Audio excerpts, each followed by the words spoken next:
Hello and welcome to my official YouTube channel. আজকের এই ভিডিওতে আমি একটা খুব ইম্পর্ট্যান্ট অ্যাসপেক্ট নিয়ে আলোচনা করব। সেটা হচ্ছে যে ইকোনমিক্স পড়ার স্ট্র্যাটেজিটা। এর পিছনে কিছু কারণ রয়েছে। কারণ হচ্ছে যে আ আমরা যারা কম্পিটিটিভ এক্সামের জন্য পড়াশোনা করি, যারা স্টুডেন্ট আছো বা অ্যাসপিরেন্ট আছো, ইকোনমিক্স সাবজেক্টটা খুব বেশি কেউই পড়ে না। যারা সায়েন্স ব্যাকগ্রাউন্ড 11-12 তারাও খুব বেশি পড়েনি, আর্টসেরও পড়েনি। মোটামুটি কমার্সে যারা তারা মোটামুটি পড়েছে। তো যার কারণে ইকোনমিক্স একটা এলিয়েন সাবজেক্ট হয়ে যায়। যারা নতুন ভাবে কম্পিটিটিভ এক্সামের জন্য পড়াশোনা শুরু করছে, তাদের কাছে ইকোনমিক্সটা একটা খুব আ জটিল সাবজেক্ট হিসেবে মনে হয়। এবং তার কারণ হচ্ছে এটাই যে তারা সেই সাবজেক্ট আগে কোনোদিন পড়েনি। ইতিহাস, ভূগোল, সায়েন্স এগুলো প্রত্যেকেই ক্লাস 10 পর্যন্ত পড়াশোনা করেছে। কিন্তু ইকোনমিক্সটা সেভাবে কেউই পড়ে উঠতে পারে না। যার কারণে পরীক্ষার সময় ইকোনমিক্স নিয়ে একটা সন্দেহ থেকেই যায়। দিন, দিন পরীক্ষার প্যাটার্ন যেভাবে চেঞ্জ হচ্ছে এবং কোয়েশ্চেনের লেভেল যেভাবে চেঞ্জ হচ্ছে, তাতে করে ইকোনমিক্স একটা খুব মারাত্মক ভূমিকা পালন করছে। সে WBCS এর ক্ষেত্রে হোক, CGL এর ক্ষেত্রে হোক, অন্যান্য যেকোনো এক্সামের ক্ষেত্রেই ইকোনমিক্স একটা খুব ইম্পর্টেন্ট রোল প্লে করছে। তো সেই সাবজেক্টটা ভালো করে পড়তে গেলে অবশ্যই বই পড়া উচিত। কিন্তু বই পড়তে গেলে সমস্যাটা কি হয় যে কনসেপ্ট গুলো আর ক্লিয়ার হতে চায় না। স্বাভাবিকভাবেই এখন মার্কেটে ধরো মোটা বইয়ের মধ্যে বলতে গেলে রমেশ সিং এর বই আছে। কিন্তু যে কোনোদিন ইকোনমিক্স পড়েনি, সে যদি প্রথমে ওই বইটি হাতে নেয়, সে ২-৩টে পেজ পড়ার পরে তার আর পড়ার মতো ইচ্ছাটাই থাকবে না। কেননা বইটা প্রথমত খুবই মোটা, প্রচন্ড ইনফরমেটিভ। তো প্রথমে অত ইনফরমেশন মাথায় ঢুকবে না। তো তার জন্য আমাকে ইন্টারেস্টিং করতে হবে জিনিসটা, তাই না? ব্যাপারটা হচ্ছে যে যেকোনো সাবজেক্টই খুব ইজি যদি আমি সাবজেক্টটাকে ইন্টারেস্টিং করতে পারি। ঠিক আছে? মেন কথা হচ্ছে এটাই। এইবার ইন্টারেস্টিং করতে গেলে আমাকে কিভাবে পড়তে হবে না, আমাকে কারেন্ট অ্যাফেয়ার্স এর সাথে, সাথে পড়তে হবে। ইকোনমিক্স এর ২ টো পার্ট হয়। একটা হচ্ছে যে পুরো কনসেপচুয়াল, আরেকটা হচ্ছে যেগুলো মুখস্থ করতে হয়। কনসেপচুয়াল এর মধ্যে ন্যাশনাল ইনকাম, ইনফ্লেশন, আ তারপরে হচ্ছে ক্যাপিটাল মার্কেট, মানি মার্কেট, ফরেক্স reserve, current account deficit, capital account deficit, budget, income expenditure ইত্যাদি। এগুলো হচ্ছে মোটামুটি কনসেপচুয়াল এর মধ্যে পড়ে। আর যেগুলো মুখস্থ করার, যেরকম হেডকোয়ার্টার কার কোথায় বা এরকম টাইপের কোয়েশ্চেন যেগুলো আর কি মুখস্থ করলেই চলে। কিন্তু মুখস্থ তো অবশ্যই করতে হবে, কিন্তু তার আগে আমার কনসেপ্টটা ক্লিয়ার করা খুবই প্রয়োজন। এবার কনসেপ্ট ক্লিয়ার করতে গেলে অত মোটা বই প্রথমেই দেখলে ভয় পেয়ে যেতে হয়। তো সেই জন্য আমার ফার্স্টে কি করতে হবে না, সাবজেক্টটাকে একটু মজার করতে হবে, একটু ইন্টারেস্টিং করতে হবে। তার জন্য ফার্স্ট যেটা করা উচিত সেটা হচ্ছে যে নিউজ পেপার রিডিং। ঠিক, নিউজ পেপার রিডিং এটা একটা খুব মারাত্মক ইম্পর্টেন্ট জিনিস। আমি বারবার বলি, আমি যাদেরকে পড়াই বা আমি যাদেরকে গাইডেন্স দেওয়ার চেষ্টা করি, আমি তাদেরকে একটা কথাই বলি, নিউজ পেপার হচ্ছে বলতে গেলে এটা কম্পিটিটিভ এক্সামের ক্ষেত্রে মানে গীতার মতো রোল প্লে করে। কারণ এই নিউজ পেপার থেকে তুমি কারেন্ট অ্যাফেয়ার্স তো পারবেই, সাথে সাথে তুমি জিওপলিটিক্স, ইকোনমিক্স সবকিছু মোটামুটি তোমার থরো রিডিং হয়ে যাবে। ঠিক আছে? এবার প্রশ্ন হচ্ছে যে কোন নিউজ পেপারটি তোমরা পড়বে? দেখো, সত্যি কথা বলতে গেলে নিউজ পেপার বাজারে অনেক রকম আছে এবং বেশিরভাগই হচ্ছে বাজারি নিউজ পেপার, যেগুলোতে খবরের থেকে বেশি উল্টোপাল্টা জিনিসই বেশি থাকে এবং যেগুলো পড়ে আমাদের সেরকম কোনো লাভ কিছু হয় না, যারা বিশেষ করে অ্যাসপিরেন্ট তাদের কথা বলছি। তো সেই জন্য নিউজ পেপার পড়তে গেলে ইন্ডিয়ান এক্সপ্রেসটা অবশ্যই দেখতে হবে। ইন্ডিয়ান এক্সপ্রেস, কেউ হিন্দুও পড়তে পারো অবশ্যই, কিন্তু আমি বলবো হিন্দুর থেকে তুমি ইন্ডিয়ান এক্সপ্রেসটা পড়ো, এটা দিয়ে শুরু করো। ইন্ডিয়ান এক্সপ্রেসটা কি একটু বেশ অত বেশি জটিল ভাষায় থাকে না, যেটা হিন্দু একটু জটিল ভাষায় থাকে বলা চলে। আর ইন্ডিয়ান এক্সপ্রেসের যারা কলাম গুলোও খুব সুন্দর সুন্দর হয়। হিন্দুও খুব সুন্দর, হিন্দু খুবই সুন্দর, ইউপিএসসির জন্য, সিভিল সার্ভিসের জন্য খুবই ভালো। ইন্ডিয়ান এক্সপ্রেসটাও ভালো। আর ইন্ডিয়ান এক্সপ্রেসের দামটাও কম, 6 টাকা 7 টাকা, কিন্তু যেখানে হিন্দুর দাম 11 টাকা 12 টাকা এরকম, তো ডবল। তো সেখানে আমি বলবো ইন্ডিয়ান এক্সপ্রেস খুব ভালো। কেউ যদি, তোমরা যদি বই, আই মিন তোমরা নিউজ পেপার যদি তোমরা হাতে না পাও, তাহলে তোমরা ইন্ডিয়ান এক্সপ্রেসের যে সাবস্ক্রিপশন ডিটেলস আছে ওর ওয়েবসাইটে, সেখানে বোধহয় মান্থলি 150 টাকা বা 149 এরকম সাবস্ক্রিপশন দিয়ে তোমরা ই পেপার সংগ্রহ করতে পারো।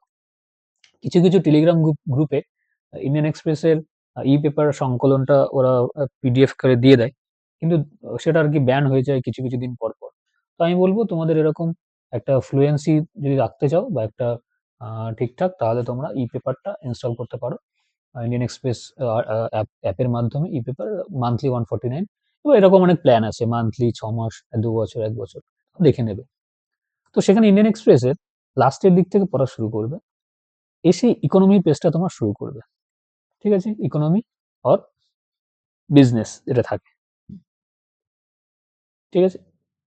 ব্যাপারটা হচ্ছে যে ওখানে প্রথমে পড়া শুরু করবে, বোঝার দরকার নেই, বোঝার দরকার নেই কি পড়ছো, মোটামুটি পড়তে থাকো। এভাবে 2-5 দিন পড়তে পড়তে আস্তে আস্তে তোমাদের মধ্যে একটা সম্যক ধারণা তৈরি হবে।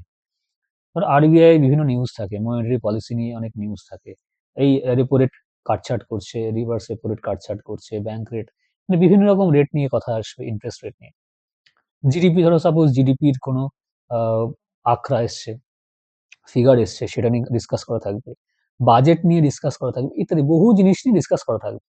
ফার্স্টে তোমরা কি করবে, সেগুলো পড়তে থাকো। পড়তে পড়তে যে বিভিন্ন রকম টার্ম তোমরা শুনতে পাবে, টার্ম, যেমন জিডিপি শুনবে, যেমন ইনফ্লেশন শুনবে, ঠিক আছে, যেমন ফরেক্স রিজার্ভ, এটা বারবার তোমরা শুনতে পারবে, ফরেক্স রিজার্ভ, যেমন মনিটারি পলিসি শুনবে, এমপিসি, ইত্যাদিতে তোমরা শুনতেই থাকবে। তো তোমরা কি করবে, এইগুলো পড়বে, পড়ার পরে গুগল করবে, এই টার্মগুলো বোঝার চেষ্টা করবে। দেখবে মোটামুটি তোমরা আস্তে আস্তে না আহ, জিনিসটার প্রতি তোমাদের একটা ভালোবাসা তৈরি হবে, যে টার্মগুলো কি একটু বুঝি, এই এই বোঝাটা আগে দরকার। তো এরকম যদি তোমরা প্রথমে 1 মাস নিউজ পেপারটা ভালো করে পড়তে পারো, বেশি না, 1 মাস বলছি, জাস্ট 1 মান্থ, এবং তারপরে এই টার্মগুলো তোমরা যদি গুগল করতে থাকো, 1 মাসের মধ্যে দেখবে তোমার নিউজ পেপারে, মানে অ্যাকচুয়ালি কারেন্ট অ্যাফেয়ার্স কি নিয়ে আসে ইকোনমিক্স এর উপরে, সেটা তোমাদের ভালো মতোই জল হয়ে যাবে, প্রথমত খুব বুঝে যাবে। এবং এই টার্মগুলো দেখবে বারবার আসবে, এগুলো এগুলো রিপিটেশন হয় টার্মগুলো। তো হতে হতে তোমরা সেটা বুঝে যাবে, ঠিক আছে। তো এই যে বোঝাটা না, এই তোমরা কারেন্ট অ্যাফেয়ার্স থ্রু দিয়ে যখন এই জিনিসটা পড়বে, নিউজ পেপার থ্রু দিয়ে, ইকোনমিক্সটা দেখবে তোমাদের রন্ধ্রে রন্ধ্রে ঢুকে যাবে, তোমাদের রক্তে রক্তে ঢুকে যাবে, ইন্টারেস্টটা দারুণ ইন্টারেস্ট পাবে। এবার সাথে সাথে কিছু ইউটিউব চ্যানেল রয়েছে, যেমন স্টাডি আইকিউ বলো বা আরো কিছু যেসব চ্যানেলগুলো রয়েছে, সেখানে যে কারেন্ট অ্যাফেয়ার্স অন ইকোনমিক্স যে আলোচনাটা হয়, সেগুলো একটু দেখবে, ঠিক আছে, টুকটুক করে দেখলে, বেশি দেখার দরকার নেই, টুকটুক করে দেখবে। যেই ইন্টারেস্টে লেগে গেল, মানে তোমরা রাস্তায় উঠে পড়লে। এরপরে তোমাদের কাজ হবে সঞ্জীব বর্মার একটা বই নাও। সঞ্জীব বর্মার বইটা খুব ছোট বই, ছোট বই, এবং বেশ ভালোভাবেই দেওয়া আছে। হ্যাঁ, অনেক বইটা পড়তে গেলে অনেক গ্রামাটিক্যাল মিস্টেক তোমরা খুঁজে পাবে অবশ্যই, কিন্তু বইটা যারা একদম বিগিনার, তাদের জন্য খুবই ভালো। আমার মতে এই newspaper plus Sanjeev Verma পড়লে যে কোনো এক্সাম, স্টেট গভর্নমেন্টের বলো বা সেন্ট্রাল গভর্নমেন্টের বলো, সব ক্লিয়ার করতে পারবে। হ্যাঁ, ইউপিএসসির কথা আমি বলতে পারছি না, কিন্তু সিজিএল বলো বা অন্যান্য যে এক্সাম গুলো হয়, আর এখানে ইভেন ডব্লিউবিসিএসটাও, মিসলেনিয়াস বলে, যার যেখান থেকে ইকোনমিক্স এর কোশ্চেন যা যা আসে, এই দুটো জিনিস পড়লেই তোমাদের হয়ে যাবে, আর বেশি কিছু পড়ার দরকারই নেই। আর যাদের কাছে ক্র্যাক বিসিএস বা নিতিন সিংহানিয়া স্যারের ডব্লিউবিসিএস ম্যানুয়ালটা থাকবে, তো সেই ডব্লিউবিসিএস ম্যানুয়ালের যে ইকোনমিক যে পার্টটা রয়েছে, সেই পার্টটা তোমরা খুব ভালো করে পড়তে পারো। তো তাহলে তোমাদের আর কিছু লাগবে না। রমেশ সিং পড়তে পারো, আলটিমেটলি নাও পড়তে পারো, তোমাদের ব্যাপার। কিন্তু আমি বলবো যে এই নিউজ পেপার রিডিংটা তোমরা যদি ডেলি করতে পারো, এবং তারপরে গুগল দেখে, ইউটিউব দেখে মোটামুটি টার্মগুলো বুঝে গেলে, কনসেপ্টগুলো বুঝে গেলে, ক্যাপিটাল মার্কেট, মানি মার্কেট, সেবির কি কাজ, আইআরডিআই এর কি কাজ, এই যে শুধু কারেন্টে নিউজ আসে, এখন সেবি নিয়ে একটা বিশাল বড় স্ক্যাম চলছে, যাই হোক একটা ইয়ে চলছে। তো সেইগুলো নিয়ে তোমরা দেখতে পারো যে সেবি অ্যাকচুয়ালি কি, কি চলছে দেখি এই যে স্টক মার্কেট জিনিসটা, এটা সেকেন্ডারি মার্কেট, প্রাইমারি মার্কেট, এই আইপিও লঞ্চ হচ্ছে, এগুলো কি মানে ফাইন্যান্স। তো এইগুলো তোমরা যত দেখবে না তত তোমাদের মধ্যে ইন্টারেস্টটা জেগে উঠবে, আর তত তোমাদের ভালো লাগবে পড়তে। ঠিক আছে? তারপরে সঞ্জীব বর্মা পড়লে মোটামুটি তোমাদের ইকোনমিক্স, সত্যি কথা বলতে ইকোনমিক্স এইটুকু পড়লে তোমাদের 70 to 75% ইকোনমিক্স কভার হয়ে যাবে, কিচ্ছু লাগবে না। মানে সিভিল সার্ভিসের জন্যও তোমার কভার হয়ে থাকলো।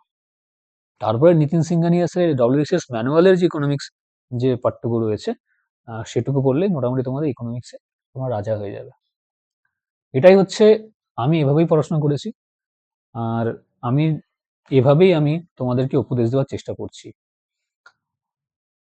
ইকোনমিক্স নিয়ে বলার আমার এটাই কারণ ছিল যে ক্লাস 10 পর্যন্ত আমরা কখনো ইকোনমিক্স পড়ি না। আমরা পরবর্তীকালে গিয়ে পড়তে পারি বা নাও পড়তে পারি, কিন্তু পরীক্ষার সময় আমাদের পড়তেই হবে। তো সেই ইন্টারেস্টটা জাগিয়ে তুলতে গেলে, সেই ভালো পরীক্ষায় সে যাই হোক, ইকোনমিক্স থেকে হয়তো 100 এর মধ্যে 4টে 5টা কোয়েশ্চেন আসলো, কিন্তু 4টে 5টা কোয়েশ্চেন তো ভ্যালু রয়েছে, ওটা তো এমনি এমনি ছেড়ে দিলে তো চলবে না। তো সেটাই আর কি। তো সেই 4টে 5টা নাম্বার সিকিউর করতে গেলে একটু এফোর্ট তো দিতেই হবে। আর আমাদের দৈনন্দিন জীবন ইকোনমিক্স জানাটা খুব ইম্পর্টেন্ট। যারা যারা সেভিংস করো বা যারা, আই মিন, লাইফ লিড করতে গেলে তো ফাইন্যান্সের অবশ্যই দরকার। একটা ফ্ল্যাট কিনবে, ইএমআই দিতে হবে, একটা গাড়ি কিনবে, ইএমআই দিতে হবে। তো সেখানে অনেক লজিক আসবে যে ইএমআই এর বদলে আর কি কি করতে পারি, কেন করতে পারি, তাই না? আহ, এই যে স্টকের মধ্যেও যে বিভিন্ন রকমের যে টার্ম গুলো রয়েছে, PB ratio, P ratio, market cap, market capitalisation, তো এই যে জিনিসপত্রগুলো, এগুলোও তোমরা দেখবে আস্তে আস্তে বুঝে যাবে। তো এই হচ্ছে ব্যাপার। ইকোনমিক্স একটা সমুদ্র, কিন্তু খুব ইন্টারেস্টিং। তোমরা যদি একবার যদি এই সমুদ্রে ডুব দিতে পারো, খুব ভালো লাগবে। এটুকু আমি তোমাদের গ্যারান্টি দিতে পারি। ঠিক আছে? তো চলো আজকের মতো এইটুকুই। নেক্সট ভিডিও আমি আরেকটা স্ট্র্যাটেজি ভিডিও হয়তো বানাবো, সেটা পলিটির উপরে বানাবো। ঠিক আছে? চলো তাহলে, এ পর্যন্তই। বন্দে মাতরম। জয় হিন্দ।